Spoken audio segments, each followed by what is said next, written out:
إن الحمد لله نحمده ونستعينه ونستغفره ونؤمن به ونتوكل عليه ونعوذ بالله من شرور أنفسنا ومن سيئات أعمالنا من يهده الله فلا مضل له ومن يضلل فلا هادي له وأشهد أن لا إله إلا الله وحده لا شريك له وأشهد أن محمدا عبده ورسوله أما بعد فإن خير الحديث كتاب الله وخير الهدي هدي محمد صلى الله عليه وسلم وشر الأمور محدثاتها وكل محدثة بدعة وكل بدعة ضلالة وكل ضلالة في النار فأعوذ بالله الذي من الشيطان الرجيم بسم الله الرحمن الرحيم قاف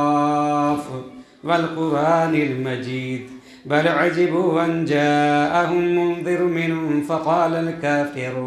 فقال الكافرون هذا شيء عجيب أئذا متنا وكنا ترابا ذلك رجع بعيد قد علمنا ما تنقص الأرض منهم وعندنا كتاب حفيظ بل كذبوا بالحق لما جاءهم فهم في أمر مريج أفلم ينظروا إلى السماء فوقهم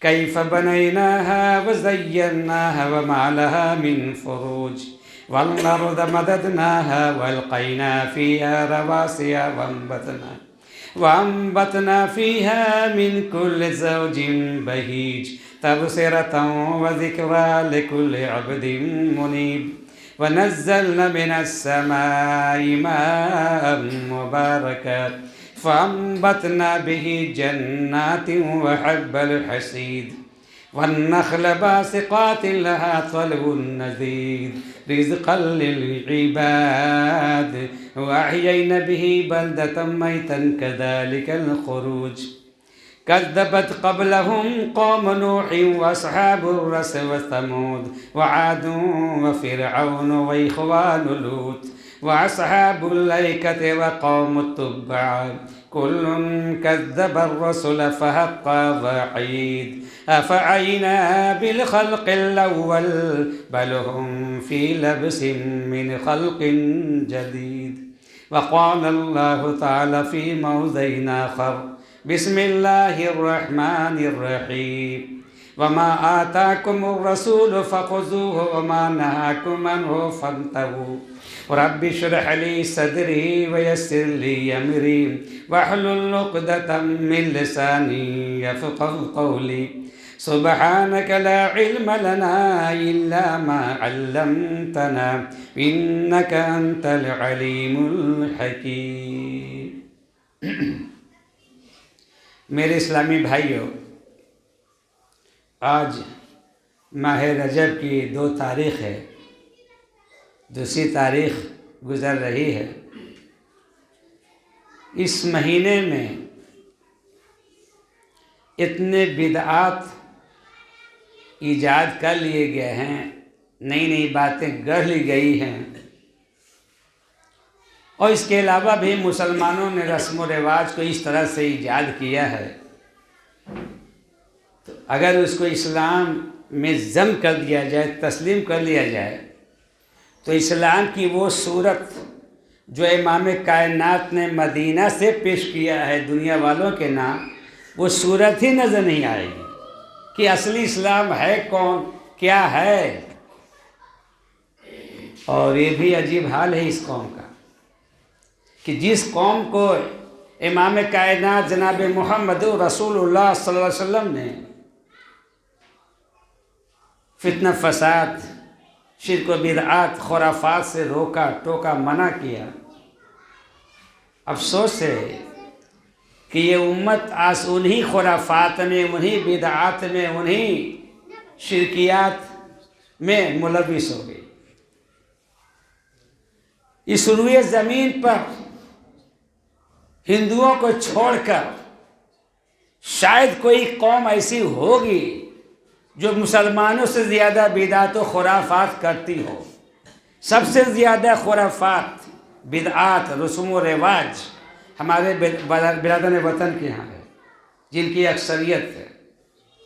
اس کے علاوہ کہیں بھی بدعات اور خرافات اور رسم و رواج نہیں ہے مسلم قوم کے اتنا۔ بدھسٹوں کو دیکھ لیجئے، آپ کے پڑوسی سکھ ہیں، کتنے تہوار ان کے یہاں، پارسی ہیں آپ کے یہاں، آپ کے یہاں جینی اسی ہندوستان کے ہیں، کتنی رسومات ہیں ان کے یہاں۔ لیکن ہندوؤں کی رسومات کے بعد اگر رسومات اور رواج اگر ہے کسی قوم میں تو مسلم قوم میں ہے۔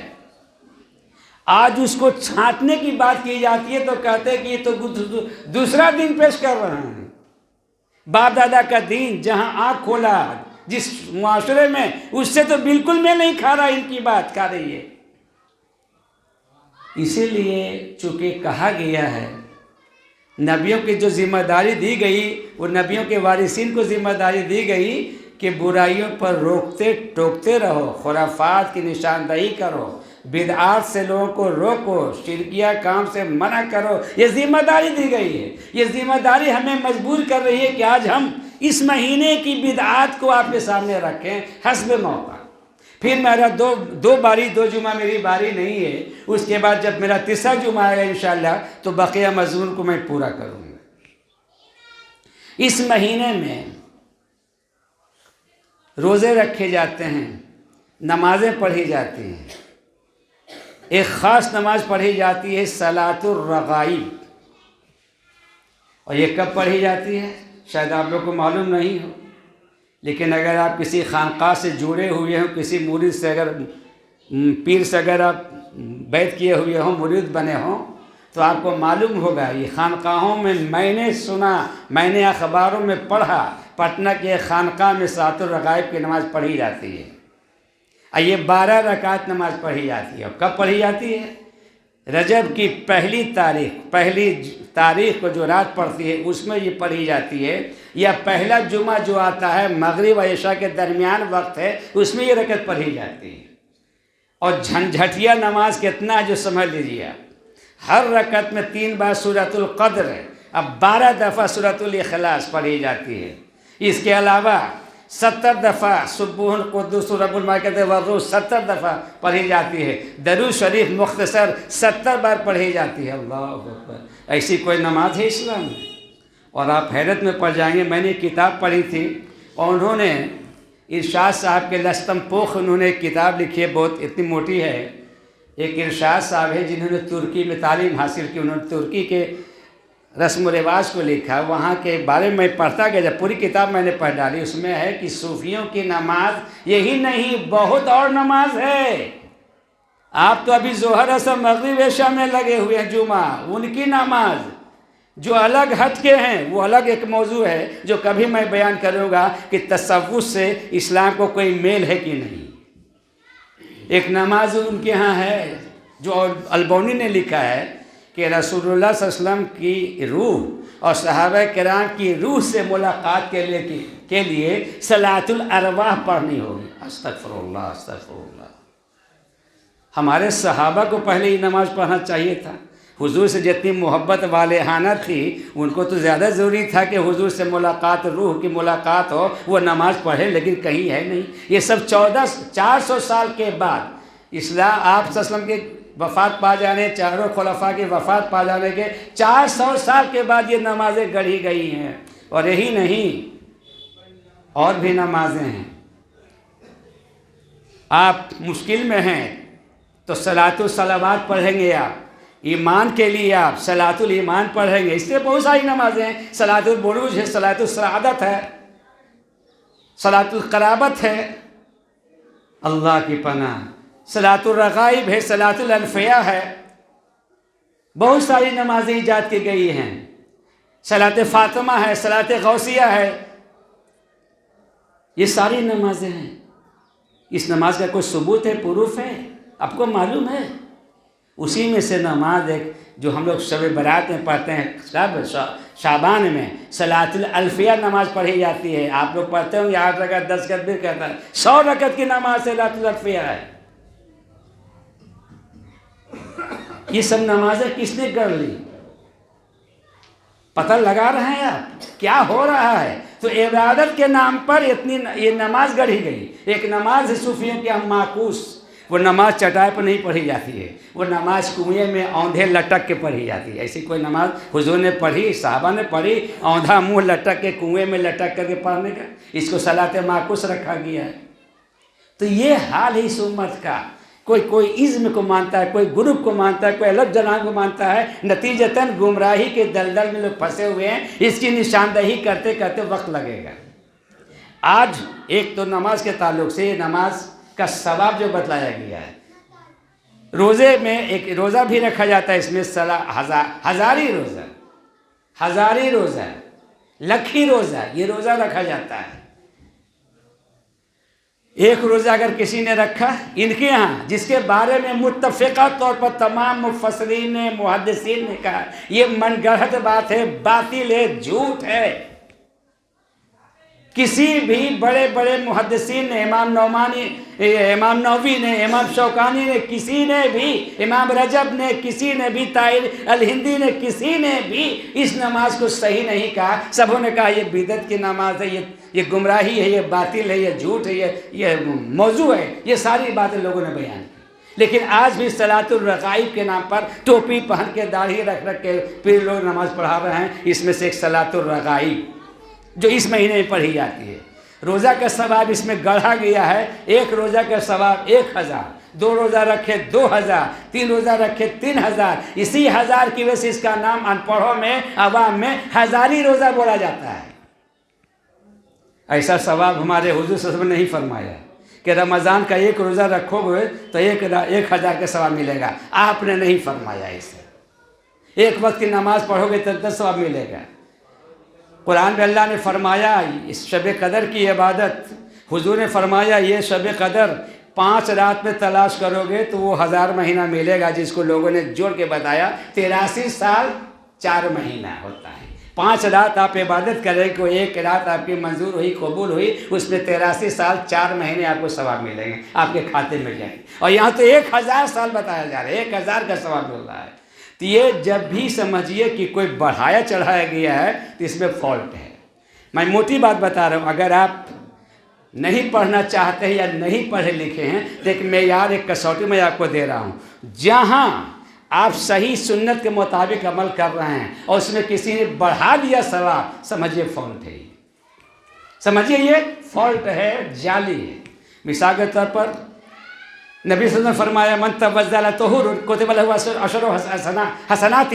جس نے وضو پر وضو کیا، جو باوضو ہے اس کا وضو موجود ہے، لیکن ایک بار اور اسے نیا وضو کر لیا تو اس کے لیے 10 نیکیاں الگ سے لکھی جائیں گی، جس نے وضو پر وضو کیا. اب اگر کوئی کہے وضو پر وضو کیا اس کو 100 نیکیاں ملیں گی، یہ جعلی بات ہو جائے گی. ثواب کے نام پر آپ چاہیں گے کہ ڈھیر ثواب مل رہا ہے، اور آپ جعلی کام وہی ہوتا ہے جہاں کچھ لالچ دیا جائے. جعلی نوٹ اور کرنسی اس لیے عوام میں آتا ہے، اس لیے کہ وہ آپ 100 روپیہ دیں گے تو وہ 500 روپیہ دے گا، آپ 1000 دیں گے تو 5000 دے گا، تو آپ کو فائدہ نظر آ رہا ہے. پبلک تو عوام فائدہ دیکھ کر کے وہ کام کرتے، چاہے جعلی ہو یا جو بھی ہو. تو یہ نوٹ جو بدلتے ہیں لوگ، وہ برابری نہیں دیں گے تو پھر کوئی خریدے گا ہی نہیں. 1000 تم دو گے اس کو، جعلی والے کو، وہ 5000 جعلی دے گا، 4000 تم کو بچے گا. پکڑ میں اگر آ گئے تو تمہارا کیا حشر ہوگا وہ تم جانو. لیکن فائدہ تم کو نظر آ رہا ہے کہ 1000 کا 4000 ہم کما لیں گے. وہی یہ ثواب کے لائن سے مارا جا رہا ہے، عبادت کے نام پر مارا جا رہا ہے، جو پیارے رسول صلی اللہ علیہ وسلم کی گڑھی ہوئی باتیں اس سے ہٹ کر کے ہے. یہ گڑھی ہوئی باتیں. آج جس چیز کو میں نے موضوع بنانا چاہا ہے وہ ہے کنڈا.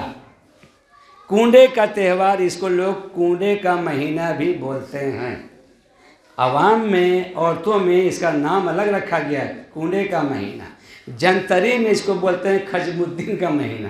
خواجہ معین الدین چشتی کو بگاڑ کے خجم الدین بولتے ہیں. خجم الدین کا مہینہ، خجم الدین. میں نے دیکھا کہ خجم الدین کیا چیز ہے. جب پڑھے بڑھے دیکھا تو دیکھا جنتری میں لکھا اس مہینے کو خواجہ معین الدین چشتی کا چاند، تو سنا کہ خواجہ معین الدین چشتی نہ بول کے شارٹ میں خجم الدین ہو گیا. تو یہ خواجہ معین الدین چشتی بھی کو بھی آباد کیا جا رہا ہے. چاند ہوا وہاں جنت کا دروازہ کھول دیا گیا ہے. یہاں چاند ہوا وہاں جنتی دروازہ کھل گیا. اور یہ بھی مشہور ہے کہ جس نے 7 بار اس دروازے کے اندر داخل ہو گیا وہ اصلی جنت میں داخل ہو گیا. اللہ مان اللہ حافظ. 7 بار اس میں داخل کیوں کرنے کے لیے کہا گیا پتہ ہے؟ تم کو ہر محل میں دکان بیچ کے، مکان بیچ کے، زمین بیچ کے، ہر حال میں 7 بار جاؤ وہاں 7 بار تم کو نذرانہ دینا ہوگا. یہ اصل ہے گھما پھرا کے اور جنت میں تم کو پہنچایا جا رہا ہے. 7 بار اس میں جو داخل ہو جائے گا. کون 7 بار جائے گا؟ کاہے کو جائے گا بھائی؟ اگر یہ لالچ نہ دیا جائے، جیسا کہ میں نے کہا کہ بغیر لالچ کے جعلی کام نہیں ہوتا ہے. اگر یہ لالچ نہ دیا جائے پبلک کو، عوام کو، کہ جنتی دروازہ ہے، جنت میں داخل ہونے کے لیے جنتی دروازہ میں 7 بار داخل ہو، کوئی نہیں جائے گا. تو پھر ایسے تو وہاں کی دکانداری جی ہے. میں نے پڑھا تھا ایک بار پرچے میں، تقریباً 18 کروڑ 15 کروڑ ایسے آمدنی سالانہ وہاں ہے.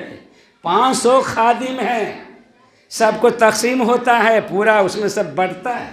ہم جیسے لوگ چہرہ کالا کر کر کے اور دھوپ میں چل چل کے نہیں کماتے ہیں وہ لوگ بس ٹھنڈے ٹھنڈے گورے رہتے ہیں. ایک بار آمدنی سے ایک بار حصہ ملتا ہے، اسی سے کھاتے رہتے ہیں مرغا پلاؤ. ان کو کھٹنے کی کوئی ضرورت نہیں ہے. اور یہاں کے دیوانے، اندھے، کم عقل، کم علم لوگ جا کے ان کو پیسہ دیتے ہیں کہ بیٹھ کے کھاؤ تم. یہاں تو مدرسے کا چندہ کرنے جائیں گے تو 100 بات سنائیے گا، تب کہیں 100 روپیہ دیجیے گا. وہاں بغیر سنائے ہوئے آپ دیجیے گا ان کو. یہ ہے فرق اصلی اور جعلی کام. تو آج میں ایک تہوار جو مسلم قوم میں رواج ہے، آج میں اس کی نشاندہی کرنا چاہتا ہوں. اتنا ہی میرے پاس وقت ہے. ایک تہوار کے طور پر کنڈے کا تہوار یہاں چلا ہوا ہے تیزی سے. پوچھیں گے کیوں مناتے ہیں تو ایک ہی جواب ہوگا کہ اوپر سے چلا آ رہا ہے، بہت دن سے. ہم نے آنکھ کھولا تو یہی دیکھا. یہی جواب لوگوں کے پاس ملے گا.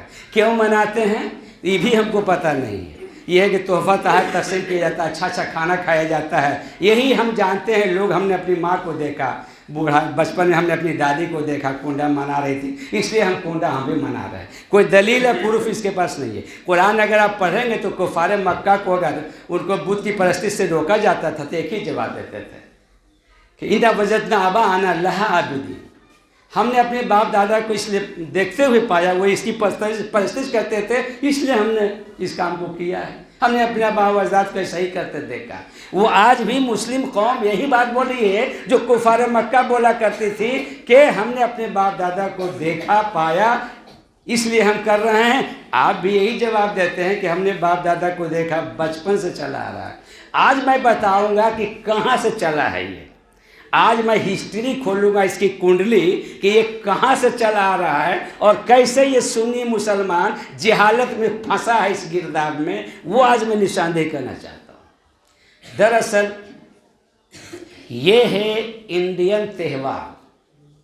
کنڈا لفظ عربی میں نہیں آتا ہے. اگر آپ بچوں کی کتاب عربی کی پڑھیں گے منہاج العربیہ وغیرہ تو اس میں لکھا ہوا اسیس کے معنی کنڈا، اسیس سواد، یہ سواد یہ کے معنی، اسیس کے معنی الف صاد یا صاد، اسیس کے معنی کنڈا کے آتے ہیں. کنڈا کے نام سے کوئی تہوار یہ عرب میں آج بھی نہیں ہے. یہ خالص انڈین تہوار ہے. یہ خالص. تو چلا کیوں؟ کہاں سے چلا؟ ہندوستان میں اس کی فیکٹری کہاں ہے؟ کورونا تو آیا تھا چین کے ووہان سے. تو ہندوستان کے کس شہر سے یہ کورونا چلا ہے وہ آج میں بتلاؤں گا آپ کو تاریخ کی روشنی.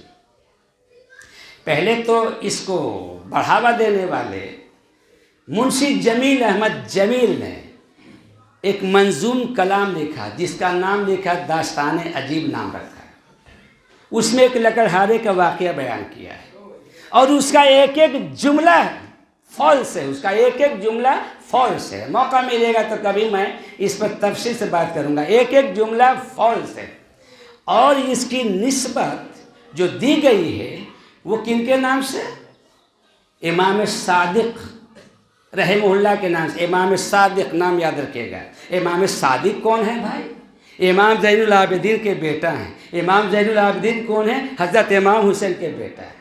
تو حضرت امام حسین کے بیٹا زین العابدین جو بیمار کی وجہ سے بچ گئے تھے، ایک بیٹا ان کا بچا تھا جن سے یہ نسل ان کی چلی حضرت امام حسین کی. تو امام زین العابدین کے بیٹا امام صادق رحمہ اللہ کی طرف سے ان کے منہ میں ٹھونس کر کے لوگوں نے اگلوایا ہے کیسے، وہ میں بیان کرتا ہوں۔ وہ اللہ کے پیارے بندے، وہ عظیم شخصیت، وہ اہل بیت کے خانوادے میں سے ایسا جملہ بول سکتے ہیں کہ تم لوگ میرے نام کا 22 رجب کو میرے نام سے نظر و نیاز کرو، کنڈے بھرو، جو مشکل میں پڑا ہوا اس کی مشکلات دور ہو جائیں گے، جو اس کی حاجت مند ہو اس کی حاجت پوری ہو جائے گی۔ وہ اللہ کے نیک بندے، امام حسین کے پوتے ایسا کہہ سکتے ہیں؟ جن کے اندر توحید کوٹ کوٹ کے بھری ہوئی ہو، وہ ایسا بول سکتے ہیں؟ معلوم ہے کسی دشمنوں نے، جس کی مسلمان نے آپ کی طرف یہ اس بات کو منسوب کیا ہے، ورنہ آپ نے ایسا نہیں کہا ہو۔ واقعہ جو ہے گڑھ کے بیان کیا گیا ہے۔ ہر مسلم سوسائٹی میں ایک دو شیعہ حضرات ہیں، ہر جگہ، پٹنہ میں بھی، یہاں بھی ہوں گے، ہر شہر میں، حیدرآباد میں، جہاں جہاں میں گیا کچھ ہے۔ مسلم قوم کے المیہ، جیسا کہ ابھی میں نے بتلایا، ان کو کرنے کا کام نہیں دو، یہ منائیں گے زیادہ ہی۔ یہ ایسی قوم ہے دوسرے کے دیکھا دیکھی مناتی ہے، یہ کرتی کم ہے۔ ان کو کہو 5 وقت نماز پڑھو، نہیں کرے گی۔ منا لو اگر ربیع الاول منانا شروع کرے، ایک اور اگر کچھ اور منانے کہیں گے منا لے گی۔ یہ منانا جانتی ہے، کرنا نہیں جانتی ہے، چاہتی ہے۔ روزہ 30 روزہ رکھو، نہیں رکھیں گے، لیکن 1000 روزہ رکھیں گے، ثواب ڈھیر بتلایا گیا ہے، وہ رکھیں گے۔ یعنی جعلی اور نقلی کام کرنے کا مزاج بنا ہوا ہے، اصلی اسلام ان کو اچھا نہیں لگ رہا۔ شروع میں وہ شیعہ بھائی ہمارے سنیوں کو کہا کہ بہت ہمارے امام صادق کی پیدائش ہے، امام صادق حضرت امام حسین کے پوتا کی پیدائش کا دن ہے، یہ 22 رجب کو منایا جاتا ہے۔ کنڈے بھرے جاتے ہیں 22 رجب کو۔ اور سن لیجئے، اگر آپ کے یہاں ہے تو توبہ کر لیجئے گا، اور کسی کے یہاں جا کے آپ کھاتے ہیں تو توبہ کر لیجئے گا۔ جب میں نے یہ خطبہ 88 میں بیان کیا تھا پٹنہ شاہ گنج میں، جمعہ کے بعد ایک آدمی آیا جمعہ کے بعد مسجد میں اور کہا مولانا میرے یہاں تو آج تک ہوتا رہا، میں آج سے توبہ کر رہا ہوں آپ کے سامنے، آج سے یہ بند ہو گیا۔ آج تک کھول کے کسی نے بیان نہیں کیا تھا، پڑوسی ہوں مسجد کے، لیکن چھوڑا نہیں تھا۔ میں نے خطبہ دیا، چھوڑا اور آ کے اقرار کیا۔ اصلیت میں نے بتلا دی، پورا کھول کے میں نے سمجھا دیا۔ ایک لائن میں کنڈا کہہ کے ناجائز ہو نہیں، ہم نے سب کچھ بتلا دیا کہ کیسے چلا، اس میں کیسے پردہ داری ہوئی، کیوں اس کو اپنایا گیا، ہندوستان میں کیسے پھیلا اور کہاں سے پھیلا۔ تو امام جعفر صادق کی پیدائش کے نام پر یہ کنڈے بھرے جاتے ہیں۔ دیکھا دیکھی جو ثواب بتلایا گیا، تو ثواب کے لالچ میں ہم بھی اس کام کو کرتے رہے، سارے لوگ کرتے رہے، ثواب کے لالچ میں، چونکہ بہت فائدہ اس میں بتلایا گیا ہے۔ فائدہ کچھ نہیں ہے۔ اور بولا کیا گیا، امام صادق کی پیدائش کی خوشی میں ہم لوگ تہوار مناتے ہیں۔ تحقیق سے پتہ چلا، مورخین آج بھی کتابیں موجود ہیں، تاریخ طبری میں موجود ہے، پوری تفصیل سے، وفات العیان میں تاریخ سے موجود ہے۔ اس میں امام جعفر صادق کی نہ تو پیدائش ہوئی رجب